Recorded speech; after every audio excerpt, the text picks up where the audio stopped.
Hi, everyone. Welcome back to Life in Progress. Thank you so much for always tuning in. And as always, I try to bring in kasi madaming klaseng tao sa podcast ko. And I really like talking to business women. In fact, bias ako. Sila yung sobrang favorite ko kasi nakakausap ko sila sa same wavelength ko. And alam nila ano yung nangyayari sa mundo ng business. So I'm here with Miss Sean. Hi! Hi! So story muna, Miss Sean is also in the travel industry, but she's not my competitor. Miss Sean, welcome to Life in Progress. Oh, thank you for having I'm so me. excited for this conversation. Yeah, thank you. Kasi Miss Sean, I was telling you earlier na parang wala ako masyadong friends sa travel industry because I've always felt like parang tinuturing nila akong competitor. Kahit iba-iba naman tayo. Yeah. But with you, I felt very parang it was not like that. Thank you. I felt very positive na parang you wanted to learn from me as much as I want to learn from you. Agree. 'Di ba? For context, you've been in the business for 37 years. Business 32 years, but in the industry for 37 years. Grabe, di pa ako pinapanganak Oo noon. nga. Kumabas ang edad natin. Edad ko. Di pa ako pinapanganak noon. Miss Shan, you've seen the shift Yes. from 90s ba? 90s na. Yeah. 90s sa ngayon. Ngayon, oo. So sa generation namin, or mas bata pa sa akin, yung travel, hindi na siya parang yung generation yun na parang reward, parang work, work ka Yeah. muna, then reward. Parang mas less pressure siya nung time na yun. Sa amin kasi parang naging mandatory siya. Yeah, that time kasi parang ang nakaka-travel lang the people who are rich. So hindi talaga it's not affordable for everyone. So when I started it, so you really you really work with businessmen, corporate accounts. So then ngayon na lang nagkaroon ng social media and then the low cost companies, so naka-afford na ng next generation. And of course, the next generation, ang priority naman nila now is travel eh. Right, right. Yeah. So Miss Shan, you've seen the shift. Yes. From, sabi nyo, yung mga rich people lang may access. So, ngayon parang accessible na siya sa a lot of people. Correct. Do you think meron siyang negative effect sa mga younger generation? Siyempre, the positive we know na. You learn Yeah, from the you world. So, learn, let's focus on the negative. Okay, for me, negative is like if you put all your money there and just all your savings doesn't go to any of your other priorities. I think that's the negative side of it. Kasi nga, of course, I teach my children you have to also set aside and save. It's not all about luho, lifestyle, diba? So, for me, that's the negative part of it lang. That you really have to also balance whatever you have in saving, whatever income you have, that you don't just put it in one box. Ano masasabi nyo dun sa parang sinasabi naman ng iba na parang, if not now, when? Madadala mo ba sa, I think yung Tagalog is madadala mo ba sa hukay mo yung pera? That's so true. Tsaka, if not now, when are you gonna do it? You have to travel when you're young and able, right? So that's one thing that we always tell in the social media. You need to do a balance pa rin. Right. For me, balance pa rin. Yeah, I think a treat for yourself twice or 3 times a year is okay. Then you also plan on the rest of the years for your, of course, plan. Of course, una mong gagawin, you find a residential, a house or a Right. condo for yourself. Right. And of course, savings for any emergency. And if you have so much income naman, why not? Diba? Right. You have a lot of disposable income. Ang dami mo racket. Dami mo, Tayo. like you. Madami tayong business. I think it's also Everything positive is in a way, about yeah. balance, no? Balance, yeah. Kasi parang I recently talked about this sa podcast ko. Yeah. And nakaramdam ako na parang medyo may mga nagalit. Oh. Parang sabi nila, sino ka ba para sabihin sa amin kung mag-travel kami yung hindi? Kasi that's the downside when you are nasa social media. Yeah. Parang people have comments. Right. So ngayon, what I'm trying to parang get out of this conversation is, yung younger generation, parang yung travel, hindi maging another pressure. Uh-huh. Kasi may pressure na yung mga tao, aral. Ano pa next? Magtrabaho. Magtrabaho. Ano pa? Mag-asawa, mag-jowa, mag-anak. So do you think, parang as time is running for everyone, paano ba natin malalagay sa right boxes yung budget natin? Do you have any budget tips ba na mabibigay sa amin? Okay, for the young generation now, normally hindi nila priority magkaroon ng family, right? Right. Some of them doesn't want to have kids also. I can see because a lot of my friends they wouldn't have grandchildren. That's what they said. So, paano natin malalagay? So, I think there's a percentage on it, on balancing your finances. And of course, if you don't settle down, it's all yours, right? Mhm. The money's all yours for single people. But for married, of course, there will be a priority after once you get married. Of course, priority is to have your own home and save for the children for any emergency. So I think there's the balance is depending on how much you're gonna earn. So how much you can set aside for a certain kasi it's not a need eh. Like Right. travel is not a need, it's I a think want, I think right? that's what we need to talk Yeah, about. it's a want. Kasi So para naging need na siya for some, yeah. for some. So, Yeah. sa experience nyo, you've handled thousands of clients. Yeah. Is it a need or a want? Want. It will be Yeah. always a want, It's no? a want, yeah. Kasi based sa experience ko din, Yeah. travel is a reward eh. Yes. Right? So, Yes. is there a such thing over traveling? Parang nothing can compare travel kasi it has different effect in your life. Right. Yeah. You learn different culture, you grow in travel, diba? Right. Daming learning experience and you build memories with your family. Right, right. Parang wala siyang level for me. Right. So parang my personal take dun po is, I think sa experience ko, even sa clients na hinahandle namin sa Access Travel, parang they also treat traveling as a reward. Right. Parang sa holidays nila or sa pag may free time sila. I think where pupasok yung contradiction is when we start escaping yung priorities natin, yung responsibilities natin. Ano masasabi niyo dun sa mga taong umuutang? Oh, Kasi yeah. nagiging need na yung travel. Yeah, so I think if it's not gonna affect much of your finances, it's fine, and you're expecting something. Kasi, of course, uso naman yung pay installments sa card, right?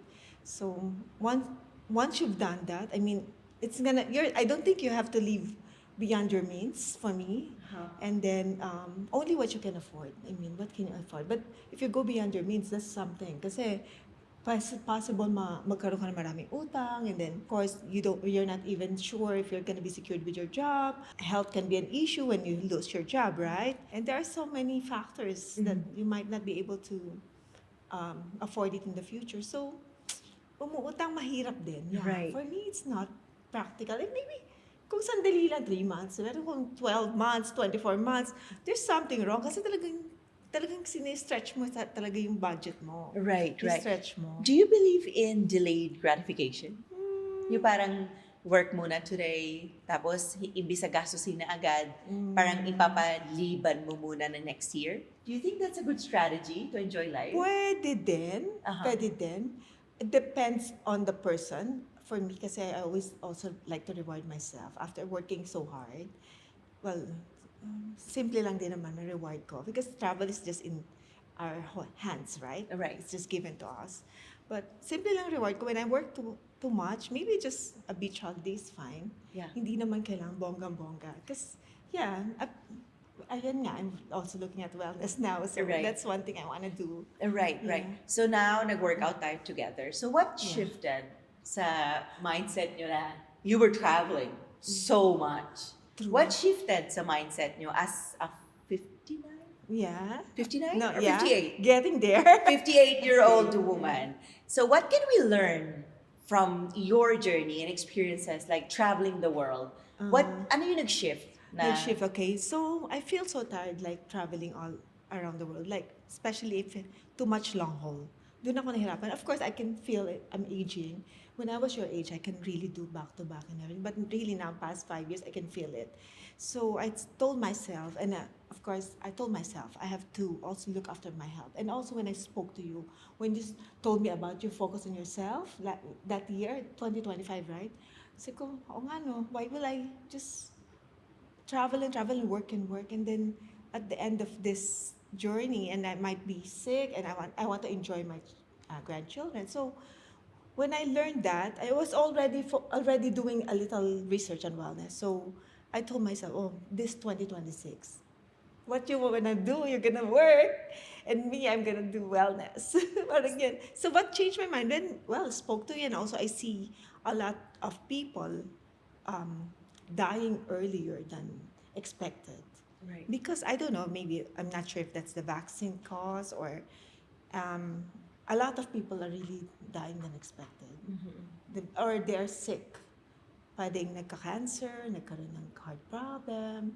So feeling ko, might as well focus on our health and our wellness. So mental and physical, of course both, para din, it's longevity. Wanna have 10 to 15, 20 years of your life na Right. hindi ka Ngarag. ngarag, oo. That's my favorite Yeah. word. Yeah. Ngarag, yeah. Yes. Miss Jan, kasi parang feeling ko, nagkakagulo sa generation namin. I played a very big role in that, na parang, oh, travel is beautiful, ganto, ganyan. Parang sa case natin, we did that for our businesses. Right. Do you think it is sustainable if someone does that without having a business? Like travel ka lang na travel. Without having in this business? Yes. Kunyari, it's just your lifestyle. Sustainable ba siya? It's, it You boils have the down to means. money, no? Yeah, if you have the means. It's We have a lot of clients like that. Mhm, You mhm. just have the money. Like, if you're just not a normal person in your 20s, what Yeah. is your advice to them? Sustainable ba siya? Kasi I see a lot of people on social media. Siyempre, bata pa kasi Yeah. na parang, they just want to travel. Yeah. Parang naging main goal na siya in Yeah. life.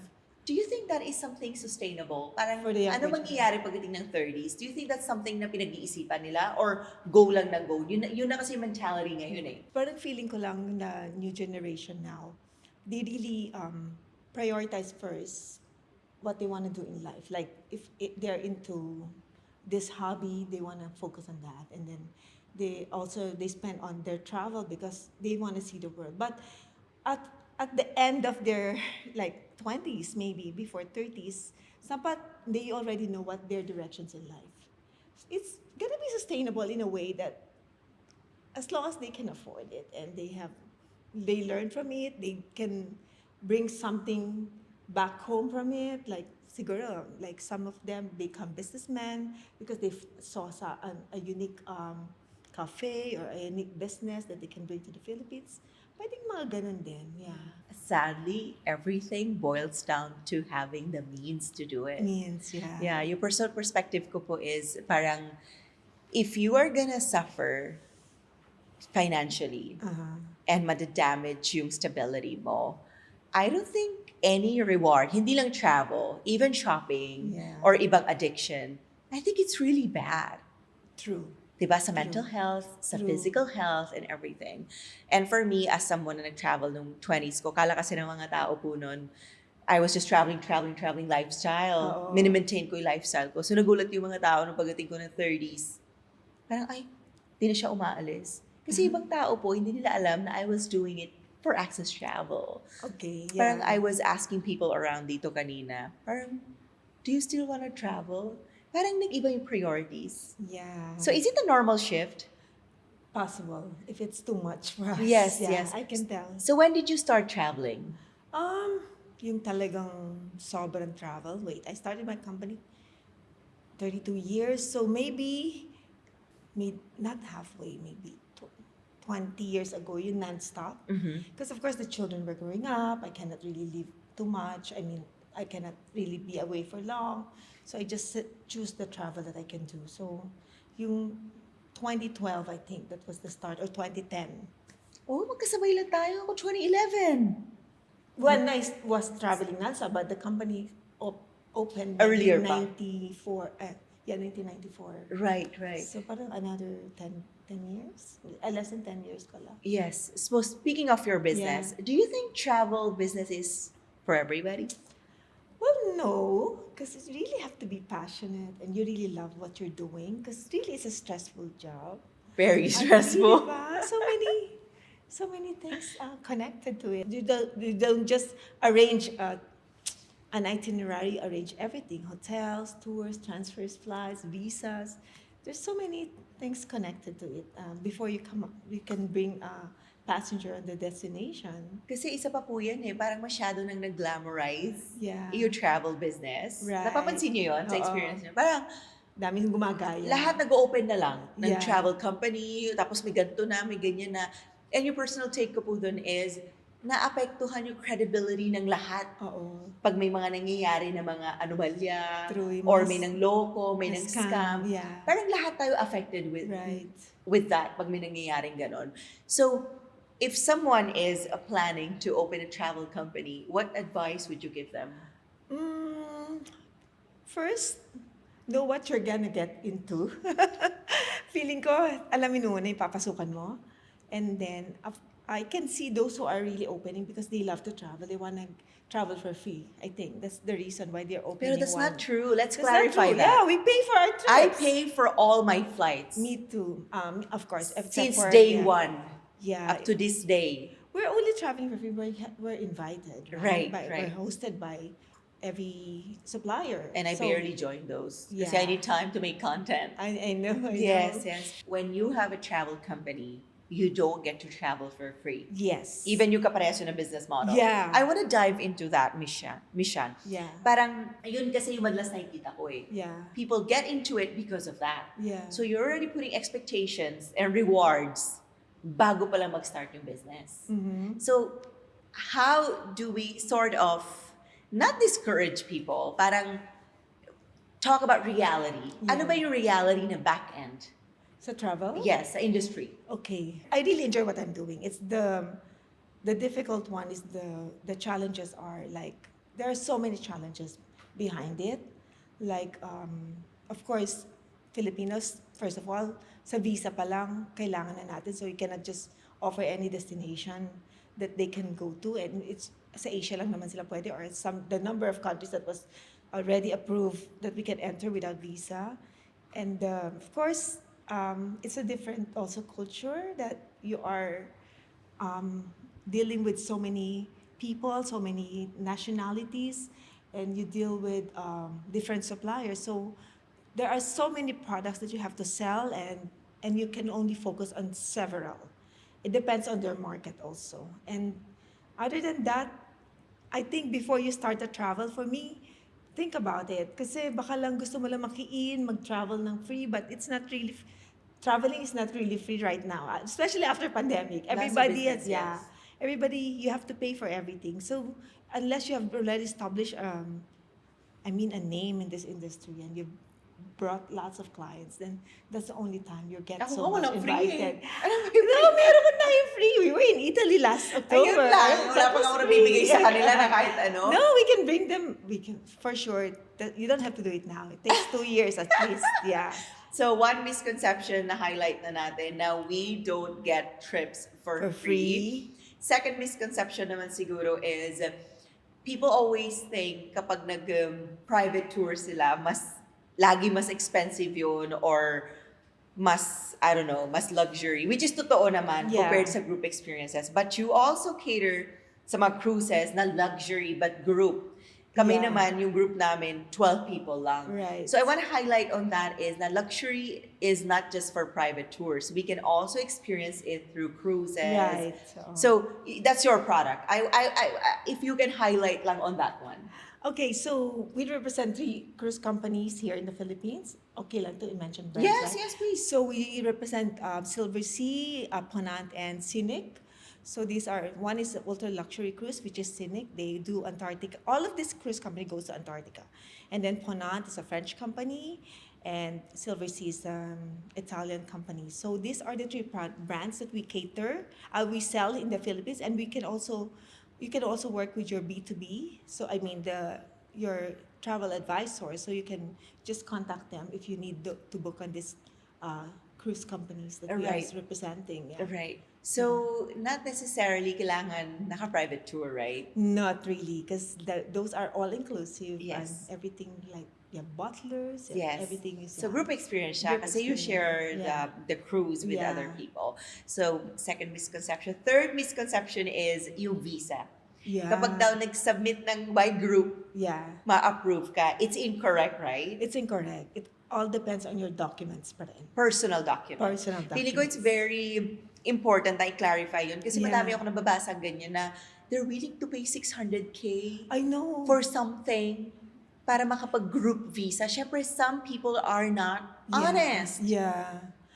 Please work with reputable travel companies. Like Access Don't- Travel yeah. and City Yeah. Travel. City. How do we build credibility? Now, napag-usapan na natin na Access Travel, travel, not Yeah. Access Travel. Of course, Access Travel is not for everyone. Right, Because right, yeah. Access Travel is not for everyone.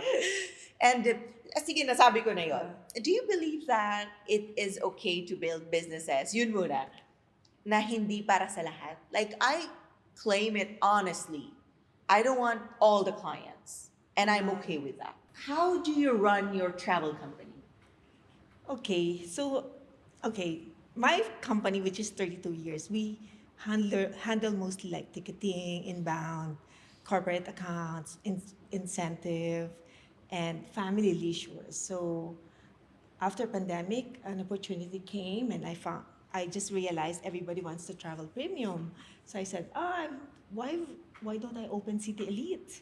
And then that's where in the brands that I carry are also gave me a chance to be their partner, their representative here in the Philippines. So when I started that opened doors for me to really promote luxury. So all the other brands are already coming into our company and they wanted us to promote it. So I see that the different business model, and I do B2B for City Elite as well. So the growth of each company is based also on the existing client and their referral. So mostly word of mouth. So Yeah. our companies are not for everyone, and that That is okay. Yeah, that is okay. Yeah. Kasi that's parang okay. feeling ko, a lot of people are fighting sa space na, oh, we want to be for everyone. We are Yeah. for everyone. And I personally believe, as a businesswoman, every business has their own market. True. And we true. can't be for everyone. Yeah. We can't please everybody. Yeah. Like, i-share ko lang yung personal experience Sige. ko. Parang, I never really wanted to focus on group experiences. Kasi ako mismo, as the owner, parang Yeah. hindi siya reflection ko. Oo. Kasi hindi rin ako nag-enjoy sa ganun. Parang Yeah. sunod ka lang ng sunod, wala kang say, Yeah. hindi mo alam ano yung gagawin mo, tapos parang follow ka lang ng follow. So that's why I highlighted talaga sa business is yung private, curated trips. Right. I remember there was a time na parang yung ibang tao di yun naintindihan. Oo. Nagalit sila. Oh, bakit $12,000 yan? Because sometimes people don't understand Yeah. what you stand for, what you believe in. So you, as the business owner, what are your principles? Well, of course, for me, we deliver what has agreed upon.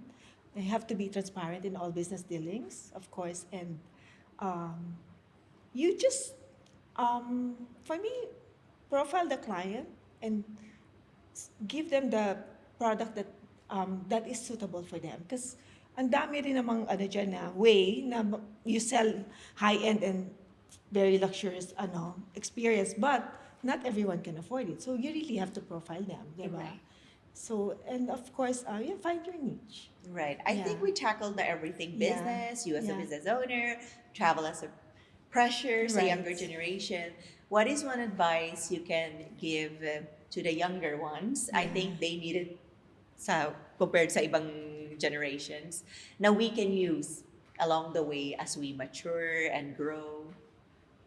Sa travel. Sa travel, no? So, I think in your lifetime, plan all your bucket list. Those you want to experience in your life, and also share this travel with your family, because building memories with your family is something that will last forever, right? And it'll stay with as a conversation every time you see each other, even your friends as well. Yes. Yeah. You've mentioned several times your family and memories. Yeah. Have you traveled solo? Have you done solo travel? My solo Nakalimutan ko no, na naman. hindi ko pa nagawa. But did I? Well, I travel solo because sometimes when I'm invited for certain fam trips. No, like or- solo lang. Walang No, grupo I lang. plan my own trip. No, You haven't done it. no, I haven't done. So what? You know, That's one thing we have to do for you. No, I did it na pala because sometimes you come when you're invited, you do a side trip yourself. So I did it na. I forgot na which one eh. Kasi nakita ko yung sinasabi niyo for families, Yeah. memories, and friends. Yeah. Tapos sa pick up ko, naka-solo travel na kayo. Kaya pala sa experience ko naman, The other way. let's flip the side. The other way. Puro So- my personal experiences. Yeah. Ngayon pala ako mag-start with my family. Yeah. Parang ito yung isa sa mga first trips namin after so long. Yeah. Ngayon na lang mauulit. And after seeing so many places, iba yung perspective na makita mo siya with your family and your loved ones. True. And sobrang na-excite ako kasi yung tita ko first time yung makita yung Eiffel Tower. Wow. Yes, gusto ko makapture yung emotion Yeah. niya. Kasi alam ko iiyak siya. Did you ever experience like, every time kasi I traveled before, like, so I want to bring my family, I want to bring my kids here. Lagi akong ganon. Kasi syempre, I'm a mom, diba? So parang, that's how I see myself, I'm gonna do in the rest of like, however, 5-10 years, as long as I can travel, right? I can bring my grandchildren. So parang for me, every time I see I go to a destination, parang iniisip ko, I want to bring my family here or my husband here. But we travel a lot, me and my husband. It's just sometimes I cannot bring everyone all together, especially they're grown up, they have their own families. It's hard. When they were younger, of course, we were doing that. So, do you also experience that when you were traveling solo? You Noong wanna bring 20s your ko po mom? hindi. No, Noong 20s ko hindi. Noong 20s ko kasi parang hayok na hayok ka kasi I started really young. Yeah. I started yung journey ko, I was 16. So Okay. parang I did not think of anybody. For self ko lang. It's our Yeah. upbringing din kasi Yeah. parang yung lagi sinasabi ni mama, you fulfill your dreams first, then you think about others. I think it's normal. Diba? So when I was young also, Right. I only think of myself. Right. Hindi siya yung parang upbringing namin, ano naman kami. Ay, Wala kaming ganon. Oo. So parang lahat kami, may kanya-kanya kaming hinahatak na, alam niyo yun, dala-dala namin. Yeah. Never kami binigyan ng pressure na, sama kami, sama si ganito. No. Yeah. Sabi ng mama ko, if it's your dream, you will fulfill it yourself. Pag may time kami, sama kami sa inyo kasi may kanya-kanya din kaming dream. Yeah. So that was very, very empowering and inspiring. Tapos na ako, na-realize ko, Mom, it's your time. Let's Yeah. go. Yeah. Kaya kinalis kami. And you're right. It's beautiful pag ginawa ko on my own. Yeah. And it's a different experience Right. with the family. Yeah. And I'm looking forward to that. Okay, Miss Shan, to close our episode, what's your last, I don't know, something you believe in? A statement, a quote, a word that you want to leave us with? Everyone should experience traveling because it's sometimes you learn a lot from different culture, and of course, you grow from it, of course, and also it's an experience that you will not forget in your lifetime. Yeah. Yeah, I love that. Yeah. Kaya nga po, like ko sinasabi, mag-add lang ako. Sige. This journey was never material things versus travel. They Yeah. provide very different value. Okay. yeah. Material things, different yan eh. True. 'Di ba? So parang I take it like material things, yung suot ko pag nakipag-meeting ako, first impression. Oo. Yung mga travels ko or as a business woman, ano yung experiences ko, yun yung nilalagay ko sa table. Okay. Kasi when people first see us, di naman nila alam ano yung nagawa na natin eh. Yeah. Kaya hindi siya travel versus material things. Kasi Yeah. syempre, as women, we love to dress up, we love to buy things, we love to buy jewelry, Right, diamonds, watches, and everything. Kaya yun yung tinatry ko i-deliver na message sometimes sa social media ko na hindi sila magkalaban. Kasi nagkakaroon na rin ng ganun sometimes nakikita ko sa social media na travel versus material things. I think Oh, yeah. completely magkaiba sila. Magkaiba. At saka preference mo rin eh as a person. Right, di ba? right. Yeah. Yeah, I think that's how it is. So I think that's all for today. Where can we follow you and your journey, please? Plug in your socials. I'm gonna CD Elite CD na lang. Elite na lang at CD Experience. Yeah, you can follow if you want to see all the products that we sell.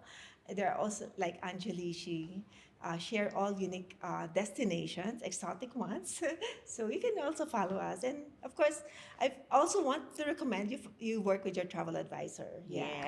Yes, love that. Thank you so Yeah. much, Miss Sean, for Thank you sharing your 37 years of experience. Thanks for having me. Bye. See you on the next Bye. one.